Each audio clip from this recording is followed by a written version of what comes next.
माफ़ कर दीजिए, जो गलती हो गई अब आगे से गलती कभी नहीं होगी, हम माफ़ी मांगते हैं। इस तरीके से सुप्रीम कोर्ट में गिड़गिड़ाता रहा रामदेव। क्या समझते हैं आप कानून को? आप कानून से ऊपर हैं? आप बड़े हैं इस देश से? आपने मजाक बना के रखा है, कानून सबसे ऊपर है। इस तरह से सुप्रीम कोर्ट बाबा रामदेव को फटकार लगाता रहा। नमस्कार, मैं राकेश कुमार। डेट था 2 अप्रैल 2024 का। सुप्रीम कोर्ट में बाबा रामदेव खड़ा था हाथ बांधे हुए, लाचार। कारण क्या था? कारण यह था कि बाबा रामदेव भ्रामक वीडियो, लोगों में अफवाह फैलाया, भ्रम फैलाया अपने विज्ञापन से, अपना प्रोडक्ट बेचने के लिए। आपको याद होगा कि बाबा रामदेव कोरोना के समय में अपना एक प्रोडक्ट उतारा था, कोरोनिल। वो बोल रहा था कि कोरोनिल से सभी बीमारियां ठीक हो जाएंगे, कोरोना ठीक हो जाएंगे, कोरोना आपके संपर्क में भी नहीं आएगा। इस तरीके से अपने अन्य प्रोडक्ट को लेकर भी उसने भ्रामक विज्ञापन दिए थे। तो मेडिकल एसोसिएशन यानी आईएमए पहुंचा सुप्रीम कोर्ट। सुप्रीम कोर्ट में आईएमए ने कहा बाबा रामदेव एलोपैथिक का अपमान कर रहे हैं। हालांकि बाबा रामदेव शुरू से ही एलोपैथिक का अपमान कर रहा था और यजुर्वेद का।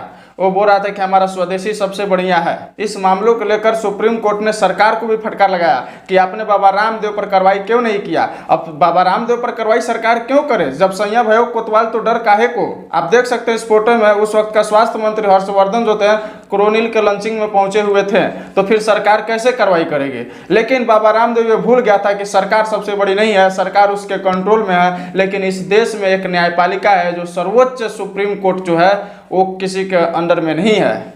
सरकार आपके अंडर में हो सकता है लेकिन सुप्रीम कोर्ट आपके अंडर में नहीं हो सकता है। तो सुप्रीम कोर्ट ने बाबा रामदेव को उसकी औकात दिखाई कि आप बड़े नहीं हैं। इस देश का संविधान, इस देश का लोकतंत्र, इस देश का कानून व्यवस्था सबसे बड़ा है। 21 नवंबर को सुप्रीम कोर्ट के आदेश के बाद बाबा रामदेव ने प्रेस कॉन्फ्रेंस करके माफ़ी मांग ली थी। लेकिन माफ़ी मांगने के बावजूद वो अपना विज्ञापन बंद नहीं किया था, बल्कि विज्ञापन जारी रखा था। आपको हम बता दें कि बाबा रामदेव और बालकृष्णन 2 अप्रैल 2024 को सुनवाई से पहले सुप्रीम कोर्ट में अपने प्रोडक्ट को लेकर गलत तथ्य रखे, जिसका पता चलने के बाद सुप्रीम कोर्ट 2024 में बाबा रामदेव और बालकृष्ण पर भड़क गया। बाबा रामदेव माफ़ी मांगते रहा, गिड़गिड़ाते रहा सुप्रीम कोर्ट में, लेकिन सुप्रीम कोर्ट माफ़ी देने को तैयार नहीं था। सुप्रीम कोर्ट बोला कि यह गलती आपकी, आपने क्यों गलत तथ्य रखा। बाबा रामदेव को लगने लगा था वो कि सबसे बड़ा सुप्रीम है। ये वही बाबा रामदेव है जो झूठ बोलने के फैक्ट्री खोल रखा था। 2014 से चुनाव के पहले बोलता था कि काला धन आएंगे, सबको रुपए बटेंगे, पेट्रोल 35 रुपए लीटर मिलेंगे। इस तरह के काफ़ी तरह तरह के झूठ बोल रहा था। तो आप समझ सकते हैं कि वो अपने प्रोडक्ट में किस तरीके से झूठ बोल रहा होगा। सुप्रीम कोर्ट से बाहर निकलने के बाद बाबा रामदेव से पत्रकार सवाल पूछते रह गए, लेकिन बाबा रामदेव पत्रकारों से बात करने को तैयार नहीं था। एक पत्रकार ने तो बाबा रामदेव की क्लास लगा दी। बाबा रामदेव, आपने ये गलत दावा क्यों किया कोर्ट में कि आप कोरोनिल से इलाज करेंगे? सही खैर भाई, ओ बाबा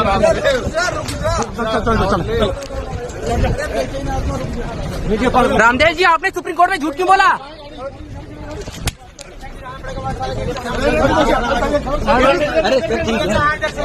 अरे हाँ ठीक है, आप हाथ तो छोड़ मेरा। ऐसे नहीं कर सकते, कुछ कर नहीं रहा हूँ सर, कुछ कर थोड़ी रहा हूँ। आप हाथ ऐसे पकड़ थोड़ी सकते। आपने सुप्रीम कोर्ट में झूठ क्यों बोला बाबा रामदेव जी? रामदेव जी, सुप्रीम कोर्ट में झूठ क्यों बोला आपने? आपका ये ऐसे ऐसे करोगे? रामदेव जी, आपने सुप्रीम कोर्ट में झूठ क्यों बोला? रामदेव जी, सुप्रीम कोर्ट में झूठ क्यों बोला आपने?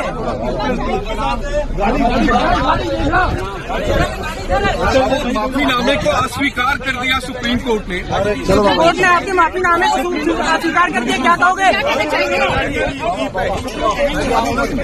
सुप्रीम कोर्ट के फटकार के बाद ट्विटर पर लोगों ने बाबा रामदेव को लेकर कुछ लिखने लगे।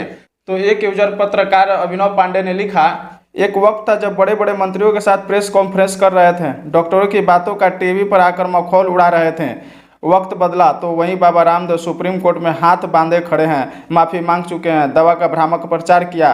तब सारा सरकारी तंत्र शांत था, आज संविधान की ताकत के आगे सब ध्वस्त हो गया। संविधान। एक और ट्वीट किया अभिनव पांडे ने, हाथ जोड़कर माफ़ी मांगते हैं, गलती हुई है, जैसी सारी दलीलें धरी रह गईं। सुप्रीम कोर्ट ने कहा आपकी माफ़ी काफ़ी नहीं है, माफ़ी मांगना है तो पहले आते हैं। सुप्रीम कोर्ट ने यह पूछा कि झूठ कैसे बोला, गलत साक्ष्य कैसे दिए। केंद्र और राज्य सरकार को भी तगड़ी फटकार। 10 अप्रैल को अगली सुनवाई में फिर दोनों को पेश होना होगा।